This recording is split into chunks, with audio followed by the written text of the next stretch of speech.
Bon Dieu béni nous, grâce Seigneur, nous couvrir-nous, c'est un réel plaisir pour moi pour nous continuer ensemble avec nous dans la deuxième partie, dans la cours théologie nous gagnons.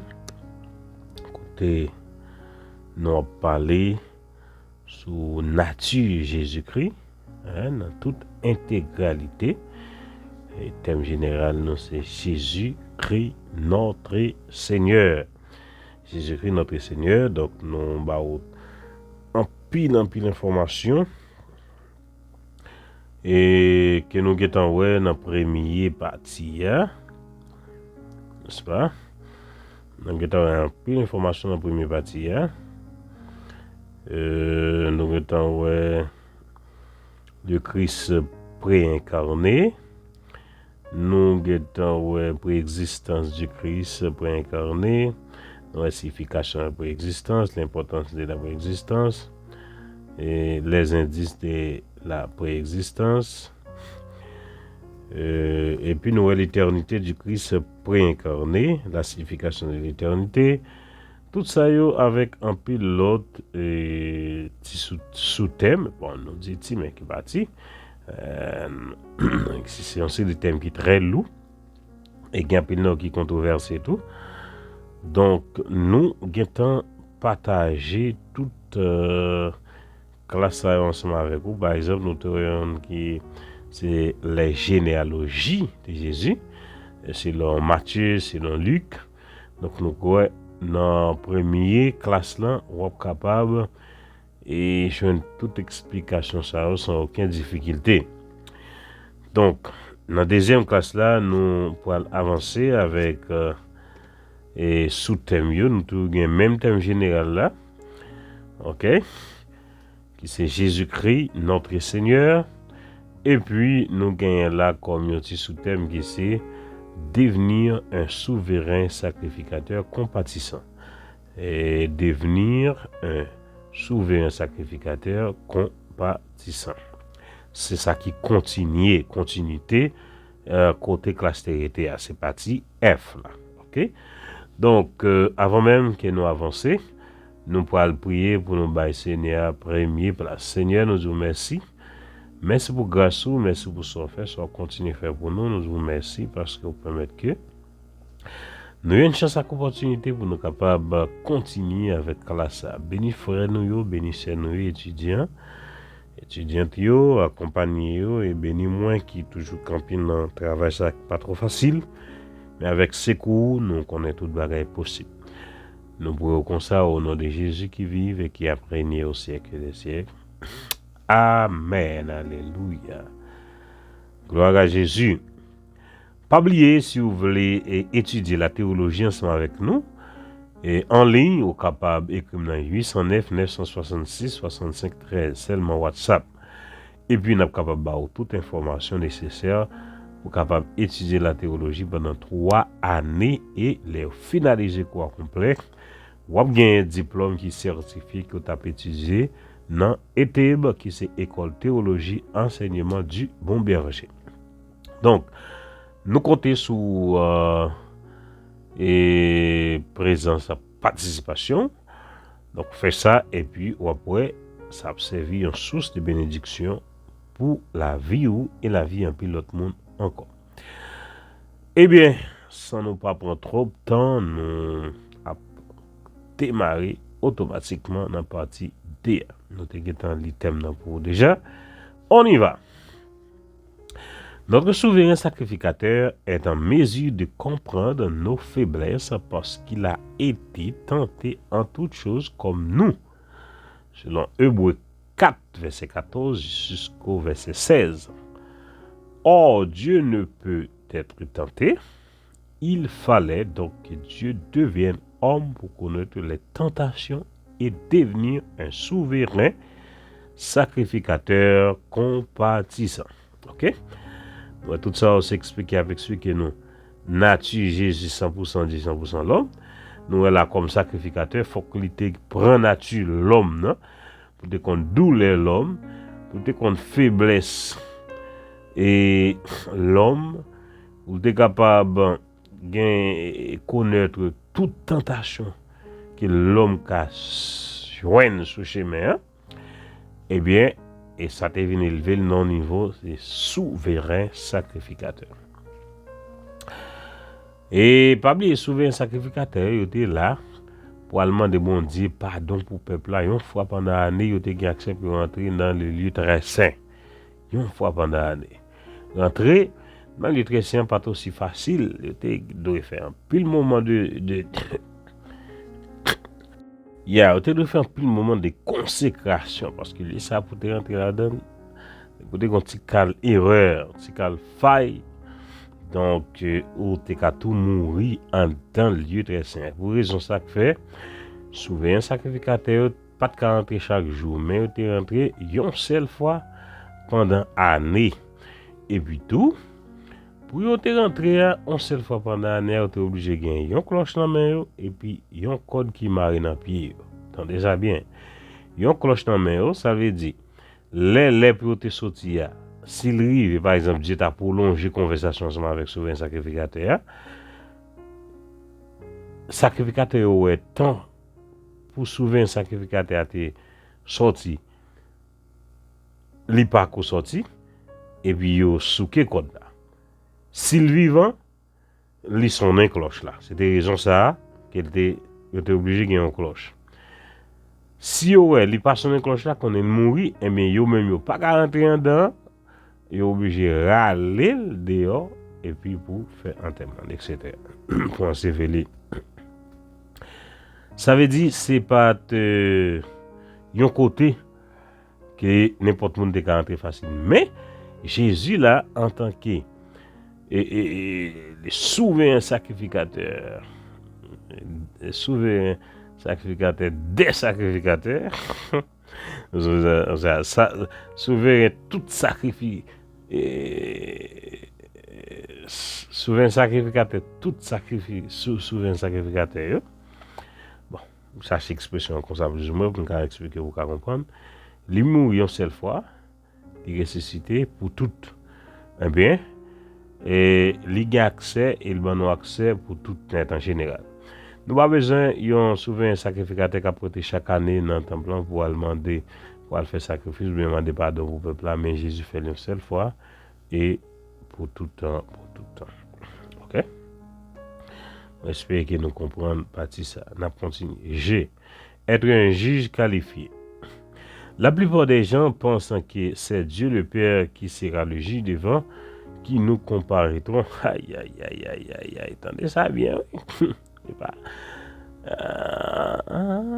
Nous commençons à comprendre ça là. En vérité, c'est Jésus qui sera ce juge. Tout jugement est remis entre ses mains parce qu'il est fils de l'homme. Nous sommes capables de regarder Jean 5, verset 22-27. Pour notre étude, M. Sinta dit nous, qui est-ce qui peut aller juger l'homme? Nous sommes capables de dire clairement, c'est Jésus. C'est le titre qui le rattache à la terre et à sa mission terrestre. Pourquoi faut-il que le juge soit humain et qu'il ait vécu ici-bas? Pourquoi réfuter tous les excuses que les hommes pourraient invoquer? Pourquoi faut-il qu'il soit aussi Dieu? Pouvoir juger de façon juste et équitable. Okay? Ainsi, l'incarnation a des implications dans le domaine de notre connaissance des dieux, de notre salut, de notre vie quotidienne, de nos besoins et de notre avenir. Elle est véritablement un fait central de l'histoire. Waouh! C'est très important ça, oui. C'est très important. On va continuer. La personne du Christ incarné. Le christianisme orthodoxe considère comme définitive la doctrine formulée par le concile de Chalcédoine en 451 après Jésus-Christ concernant la personne de Christ. Suivant donc les saints-pères, tous à l'unanimité, nous enseignons de confesser notre Seigneur Jésus-Christ, un seul et le même Fils, de même parfait aux divinités et le même parfait en humanité. Vraiment, Dieu est le même, vraiment homme, composé d'une âme raisonnable et d'un corps consubstantible au Père, selon la divinité, et le même consubstantiel à nous selon l'humanité et tout semblable à nous à l'exception du péché.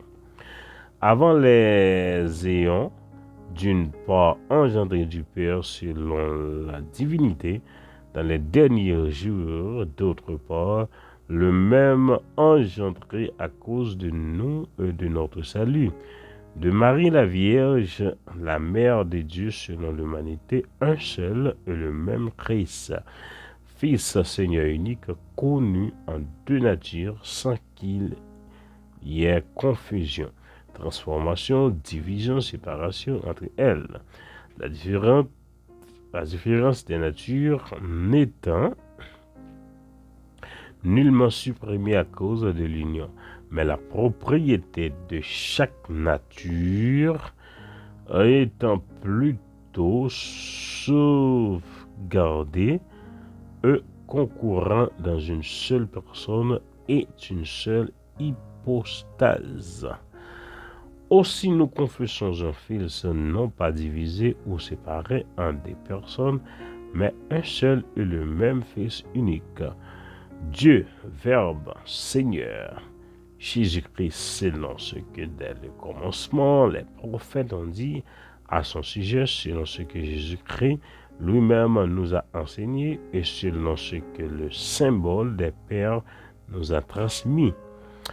D'une façon plus concise, on pourrait décrire la personne du Christ incarné comme l'union à jamais en une seule personne de la pleine divinité et de la parfaite humanité, une union sans mélange, ni transformation, ni division, ni séparation. Les composants clés de cette description sont pleine divinité, aucune diminution de quelque attribut divin que ce soit, parfaite humanité, parfaite, plutôt que pleine, pour souligner l'absence de péché. Une seule personne et en deux et à jamais, car il continue de posséder un corps, même s'il s'agit d'un corps ressuscité. Acte 1er, verset 11, Apocalypse 5, verset 6. Voilà, thème clair devant nous, ouais. Parlez-nous de dénature Jésus. 100% l'homme et 100% Dieu. Nous avons déjà bail ampli explication dans la vidéo numéro 1. Vous êtes capable de checker pour plus compréhension. On allait. Numéro 1. Pleine divinité du Christ incarné. Petit a. Il possède des attributs que seul Dieu détient. Numéro 1. L'éternité. Il a affirmé exister de toute éternité. Jean 8, verset 58. Jean 17, verset 5. 2. L'omniprésence. Il affirme être présent partout. Matthieu 18, verset 20. Matthieu 28, verset 20. 3. L'omniscience. Il a fait preuve de connaissance de choses qu'il ne pouvait connaître qu'en possédant l'omniscience. Matthieu 16, verset 21. Luc 6, verset 8. Luc 11, verset 17. Jean 4, verset 29. 4. L'omnipotence. Il a affirmé posséder la puissance de notre omnipotence et il en a donné la preuve. En Matthieu 28, verset 18, Marc 5, verset 11, et verset 15, Jean 11, verset 38 jusqu'au verset 44. Les auteurs néo-testamentaires lui attribuent d'autres attributs divins comme l'immutabilité. Okay? L'immutabilité. Hébreux 13, verset 8. Je me suis volontairement limité à ce qu'il a revendiqué lui-même. Nous toutes caractéristiques ça, 4 nous saute baou, jusqu'à 5, qui montrent clairement, qui attribue ça, c'est seulement Dieu qui a gagné, et Jésus a gagné, nous venons dans Jésus-Christ. Ça révèle que Jésus est Dieu. Il est 100% l'homme et 100% Dieu. On nous continue. B. Il accomplit ses œuvres qui ne sont que du ressort de Dieu. Numéro 1. Le pardon. Il pardonne éternellement les péchés. Les hommes peuvent aussi pardonner, mais seulement de façon temporaire. Christ lui accorde un pardon éternel. Marc 2, verset 1er, verset 12. 2. La vie. Il accorde la vie éternelle à qui il veut. Jean 5, verset 21. 3. La résurrection. Il ressuscitera les morts. Jean 11, verset 43. 4. Le jugement. Il jugera tout le monde. Jean 5, verset 22 et verset 27. Je l'ai encore choisi de ne mentionner que ce qu'il a accompli ou dit, et non ce que d'autres ont rapporté concernant ses œuvres ou ses paroles. Voilà, ce sont les caractéristiques qui révèlent nous que œuvre ça qu'elle réalise là, c'est celle Dieu qui a fait, ou pardonner. Pardonner péché monde et un pardon éternel. Il a vie éternelle. Il ressuscite l'autre monde. Waouh. Jugement. Avait dit tout ça c'est seulement bon Dieu qui gagne caractéristique qui a fait ça Donc Jésus fait ça révélé qu'il est Dieu. Petit C. Il a reçu les noms et les titres de la divinité. Numéro 1. Fils de Dieu. Le Seigneur s'est désigné ainsi, même si cela n'est produit rarement, Jean 10, verset 36. Et il a reconnu le bien fondé de ce titre quand les autres le puis appliquent.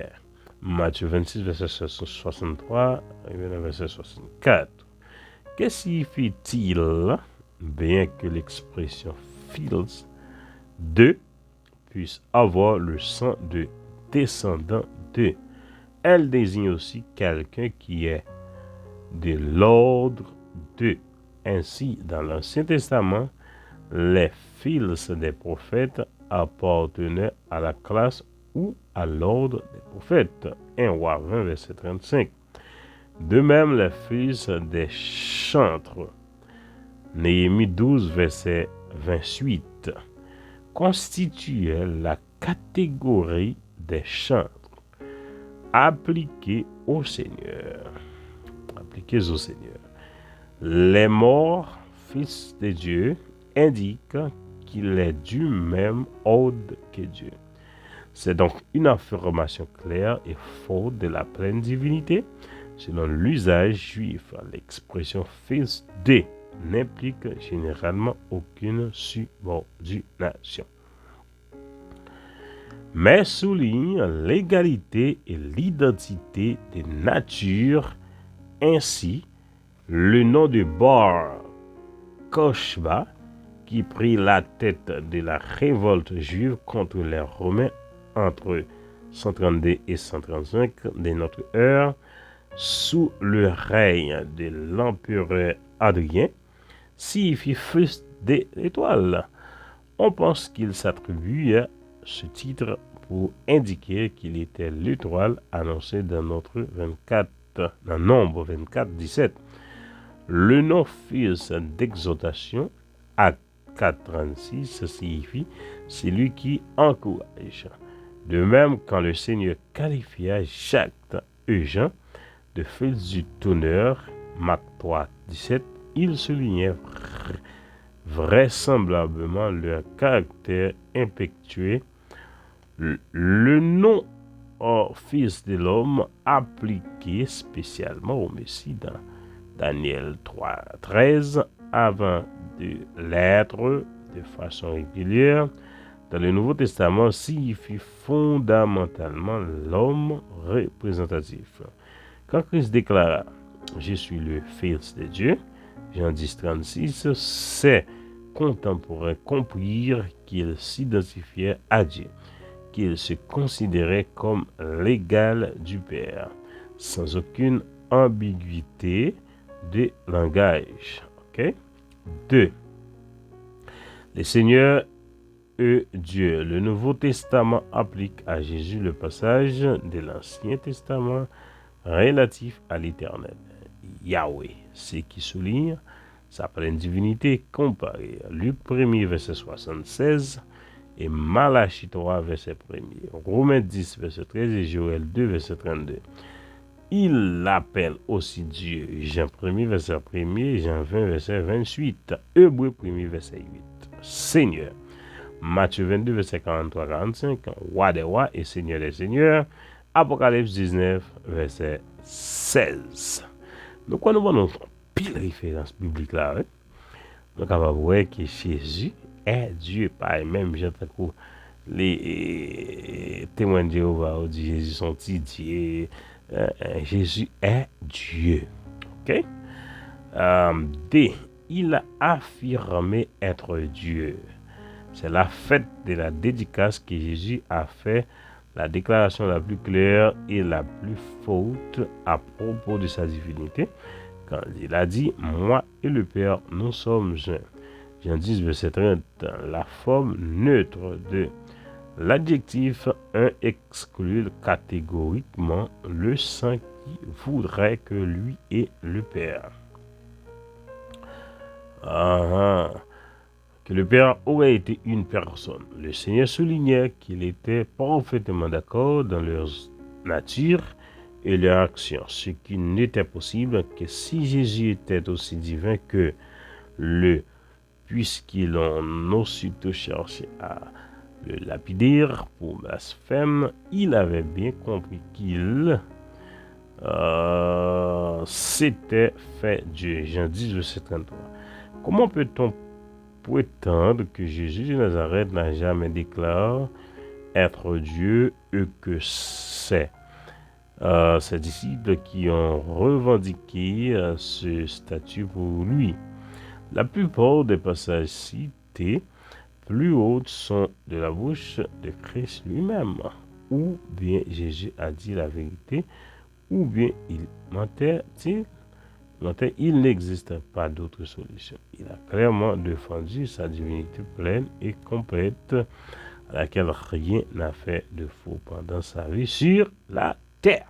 Donc on n'est menti pas. J'aime sortir dans le Jésus. Tout ça le dit, c'est vérité, c'est oui et puis amen. Alléluia. On a continué de la parfaite humanité du Christ incarné. La parfaite humanité du Christ incarné. On nie moins souvent l'humanité de Christ que sa divinité. La raison en est simple. Tant qu'on n'injecte pas le facteur divin dans la personne de Christ, il n'est qu'un homme. Aussi brillant et noble soit-il, et de ce fait, cette affirmation ne trouble pas autant les hommes que s'il était vraiment le Dieu homme. Même ceux qui croient à son humanité ne sont pas toujours prêts à lui reconnaître une humanité parfaite. Ils voient en lui un homme bon. Le serait-il encore? Il mentait? À son question, non. Ou un grand homme? Le serait-il vraiment s'il induisait les autres en erreur? Non. Mais non un homme parfait, car il serait alors obligé de prêter attention à ses paroles, même s'il ne le reconnaissait pas comme Dieu. On va avancer avec lecture. Il possédait un corps humain. Petit a, petit a. Bien que sa conception ait été surnaturelle, Christ est né avec un corps humain qui a grandi il s'est développé. Luc 2, 52. Il s'est lui-même appelé homme. Jean 8, verset 40. Vous cherchez à me faire mourir, moi, littéralement, moi, un homme. Et nous voyons Jésus que c'est fait avec chair, corps humain. B. Il possédait une âme et un esprit humain. L'humanité parfaite du Seigneur incluait une nature immatérielle, aussi bien qu'une nature matérielle. Il serait faux de dire que la nature humaine lui conférait un corps et que la nature divine lui conférait l'âme et l'esprit. Son humanité était totale avec ses aspects matériels et immatériels. Matthieu 26, verset 38, Luc 23, verset 46. C. Il avait les caractéristiques de l'être humain. Le Seigneur a eu faim. Matthieu 4, 2, il est soif. Jean 19, 28. Il a connu la fatigue. Jean 4, 6. Il a éprouvé de l'amour et de la compassion. Matthieu 9, 36.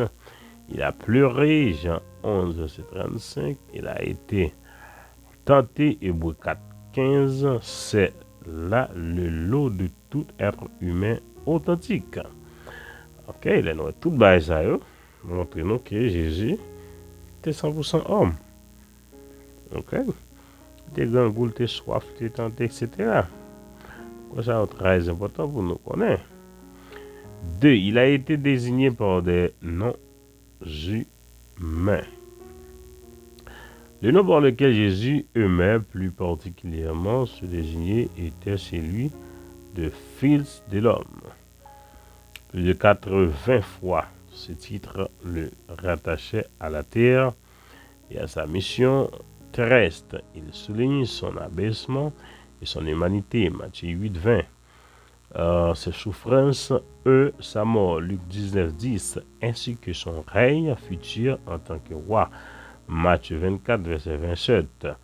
Jésus est aussi le fils de David, un titre qui le rattache à son ancêtre David et aux promesses royales destinées à se réaliser dans la personne du Messie. Paul le qualifie tout simplement d'homme dans 1 Timothée 2,5. Voilà, mais c'est ça tellement important parce que là, rappelez-nous là, les rappeler. Fils de David, un titre qui est attaché à son nom, c'est David, et aux promesses royales. Aux promesses royales. Comme qui est Christ pour gouverner et pour accomplir les promesses royales, ça, juste dans le règne millénaire. Ok? Dans le règne millénaire, les Christ vient gouverner la terre pendant 1000 ans. Elle prend pouvoir, la terre va sous contrôle. Bon, bah, petit, non, c'est gros causé, hein? Alléluia. 3. L'union du vin et de l'humain dans le Christ incarné.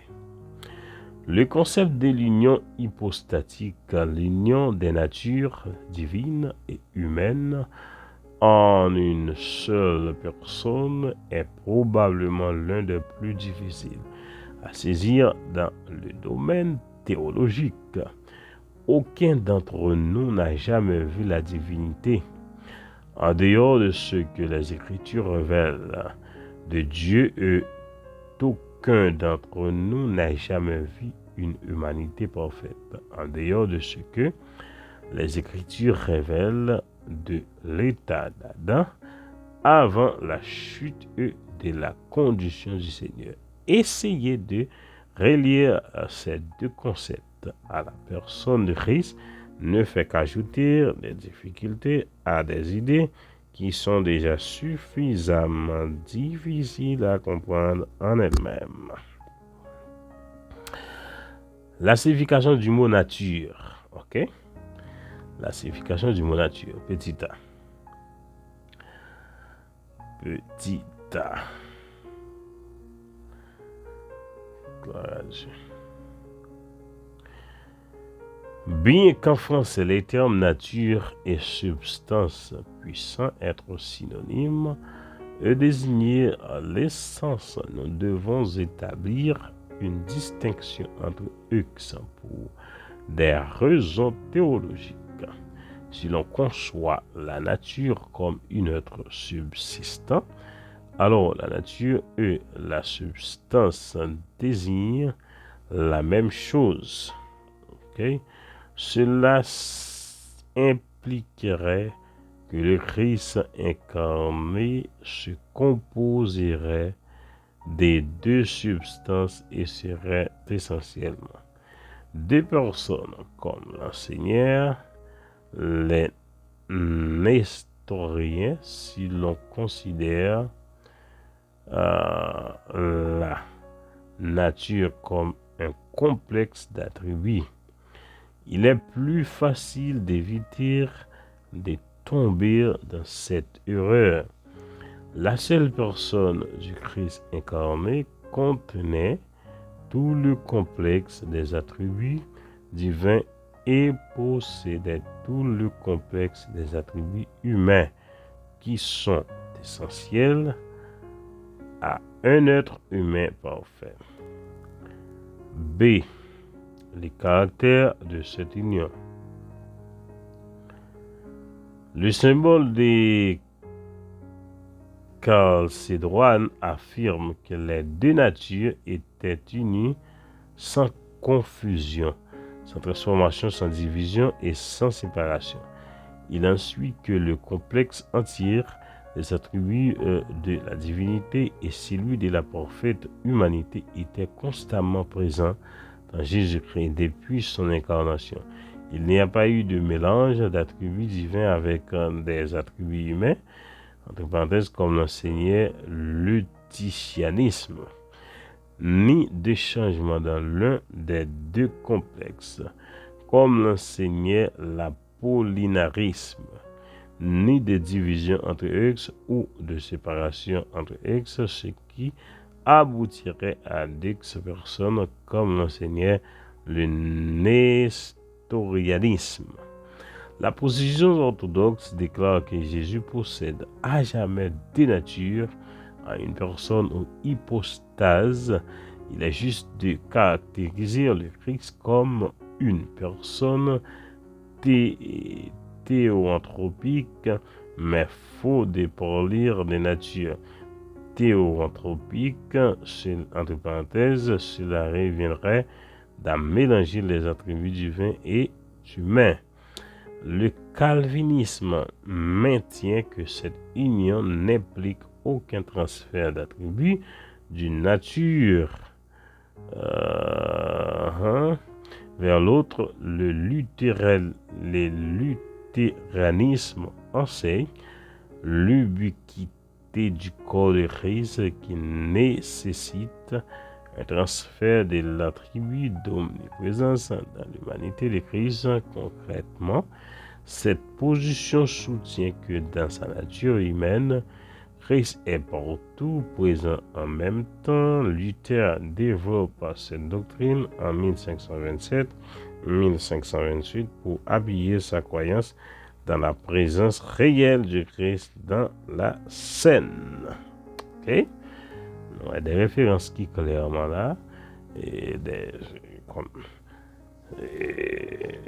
grands héros comme Luther, et point de vue par eux, comment il y aurait la dénature de Jésus. On continue petit c, la communication des idiomes. L'expression communication des idiomes est une simple règle de la langue liée au fait que la personne de Christ possédait les attributs de ces deux natures, mais sans mélange de nature ni division de la personne. Concrètement, Christ a paru faible alors qu'il était omnipotent, ignorant alors qu'il était omniscient, limité alors qu'il était infini. J'ai dit qu'il n'y avait pas de transfert d'attributs d'une nature vers l'autre. En effet, un tel transfert changerait la composition de chaque complexe attribut et par voie de conséquence, la nature, si l'infinité peut être transférée à l'humain, le divin perd son infinité et n'est donc plus pleinement divin. Il faut cependant que la personne de Christ exprime les attributs de ces deux natures. Elle donne ainsi l'impression de transfert continuel d'expression entre les deux natures, bien que les attributs eux-mêmes doivent rester fermement attachés à la nature à laquelle ils appartiennent en propre. Les théologiens sont donc imaginer un système de classification des actions de la personne de Christ en tenant compte de leur origine. Hodge opte pour 4 catégories de Walwood pour 7. En voici 3 exemples. A. Certaines actions mettent en œuvre la personne tout entière. C'est le cas de la rédemption. Entre parenthèses, les deux natures y participent. B. D'autres ne sont imputables car la nature divine, même si la personne tout entièrement en est le sujet. C'est le cas de la préexistence. Ok. C'est le cas de la préexistence.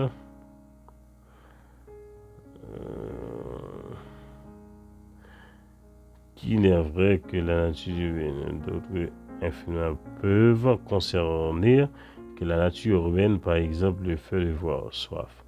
Quelle que soit l'aide qu'une telle classification puisse apporter, il importe de se rappeler que c'est la personne qui accomplit ce que Christ accomplit, qu'elle révèle l'attribut de la nature, que lui révèle, c'est la personne qui a eu soif, c'est la personne qui savait toutes choses, c'est encore elle qui ignorait le jour et l'heure de son retour. Et c'est elle qui est morte, certes, le divin ne meurt pas et ne souffre pas de la soif. La personne de Jésus-Christ, le Dieu homme, a connu la soif et a connu la mort et la soif. Ouais, nous, là, sont différences bon, claires à travers Jésus, 100% homme et 100% Dieu, 100% Dieu, il ne va pas sentir là, il ne va pas mourir, il ne va pas soif, il ne va pas gangou, etc. 2. La conscience qu'il avait de lui-même. On peut se demander si Christ avait constamment conscience de sa divinité et de son humanité. La personne de Christ a toujours eu cette conscience de soi quant à sa divinité et elle a connu un développement de la conscience de soi quant à son humanité. Luc 2, verset 52. Jean 8, verset 56-58. Petit et les volontés de Christ. Les volontés de Christ. Christ possédait-il une volonté ou deux? En affirmant que le Christ possédait deux natures, unies à une personne, le concile de Chalcédoine impliquait qu'il avait deux volontés. Au 7e siècle, les monothélites affirmèrent que Christ n'avait qu'une volonté, mais le concile de Constantinople en 680 après Jésus-Christ déclara cette opinion hérétique.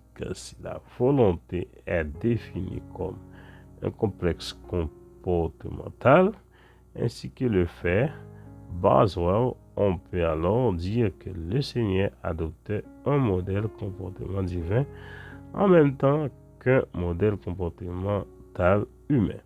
Parfait, d'où deux volontés. Mais si l'on définit la volonté comme une décision résultante morale, comme le fait Walwood. Alors la personne de Christ a toujours pris une décision morale unique. Il n'avait pas conséquence qu'une seule volonté. Il me semble personnellement que toute décision résulte soit de la volonté de sa nature divine, soit de celle de sa nature humaine, ou de mélange des deux, ce qui milite en faveur des deux volontés. Ok, on a continué. L'histoire ancienne de la doctrine du Christ incarné. Petit a. Le docétisme. Dans le courant des 2 premiers siècles, Marcion et les gnostiques enseignaient que Christ n'avait que l'apparence d'un homme. Le verbe dokein en grec, d'où vient le terme docétisme, signifie sembler ou paraître. L'apôtre Jean fait allusion à une fausse doctrine de ce genre dans 1 Jean 4, 1-3. Elle sape non seulement la réalité de l'incarnation, mais aussi la validité de l'expiation et la résurrection corporelle. B. Le bionisme. Au IIe siècle, le bionisme niait la divinité de Christ et considérait Jésus comme le fils naturel de Joseph et de Marie. Waouh! Alors, ton net choisi pour être fils de Dieu lors de son baptême. C'est à ce moment-là qu'il aurait été uni à Christ éternel. Tête charge. Tout ça, sont des sectes religieux qui viennent avec idées. Petit c. L'arianisme. Apparu au IVe siècle, l'arianisme niait l'éternité de Christ en tant que Logos. Pour Arius, puisque Jésus avait été engendré, il avait dû avoir un commencement. Les Ariens soutenaient que la nature divine de Christ était semblable à celle de Dieu. Homoousios, de semblable essence, mais non la même homoousios, de même essence. Le concile de Nicée condamne cette doctrine en 325 en affirmant que Jésus possédait la même nature que Dieu. Ah ouais, c'est ça. Noir sur blanc, Jésus possédait la même nature que Dieu. Ok? D. L'apollinarisme. Apollinaire, le jeune, entre parenthèses, mort vers 390, chercha à éviter une séparation inutile entre les natures de Christ. Il enseignait que Christ avait un corps humain et une âme humaine, mais qu'il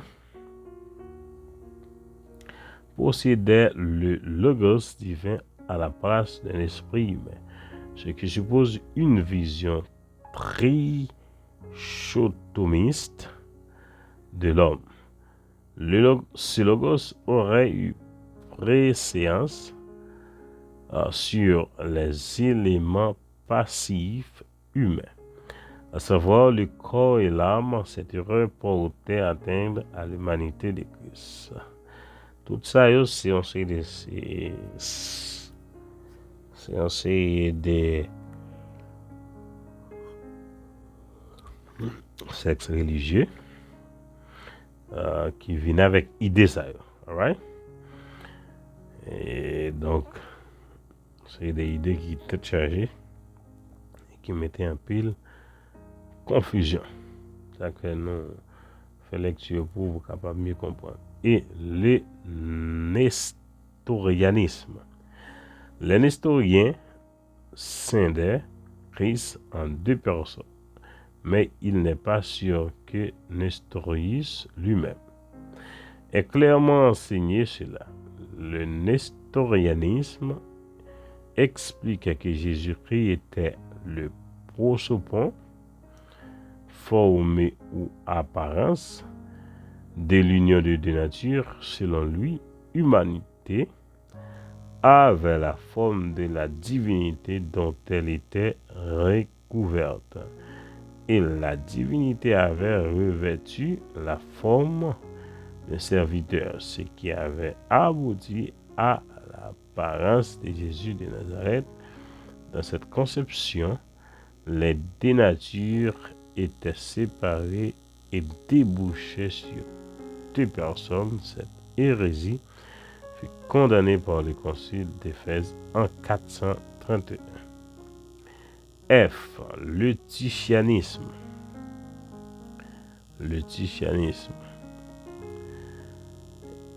Eutychès, vers 378-454, réagit contre le néo-nestorianisme et enseigna qu'il n'y avait qu'une seule nature en Christ. Cette erreur est aussi connue sous le mot de monophysisme. Selon lui, la nature divine n'était pas pleinement divine, ni la nature humaine authentiquement humaine. Le résultat était une nature unique mélangée. Le concile de Chalcédoine condamna cette hérésie en 451. Une fausse doctrine comparable se développa après Chalcédoine est enseigné que Christ ne possédait qu'une volonté, même si les défenseurs de cette doctrine acceptaient du bout des lèvres l'existence de deux natures. C'est la controverse monothélique. Le monothélisme fut condamné au troisième concile de Constantinople en 680. L'étude de ces erreurs permet de clarifier la vérité et nous rend plus prudents dans notre façon de l'exprimer. La sémantique est très importante dans les affirmations théologiques.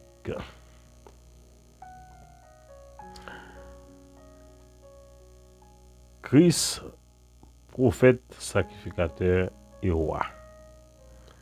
Christ, prophète, sacrificateur et roi. L'œuvre de Christ est quelquefois envisagée pour l'un des trois offices, prophète, sacrificateur et roi. Eusèbe, vers 260-340, évoquait déjà cette triple division. Elle est donc très ancienne. Du reste, on peut établir un lien entre le fait que le Messie est loin et le fait que le prophète est un roi. 19.6, Isaïe 61 premier, les sacrificateurs, Exode 30, Exode 40, 13, et les rois, 1 Samuel 10 premier, 1 Samuel 15 premier, 1 roi 19 verset 15 et 29 verset 16, prenaient leur fonction après avoir été loin. Waouh, c'est très important ça. Gloire à Dieu. Christ comme prophète. Petit a.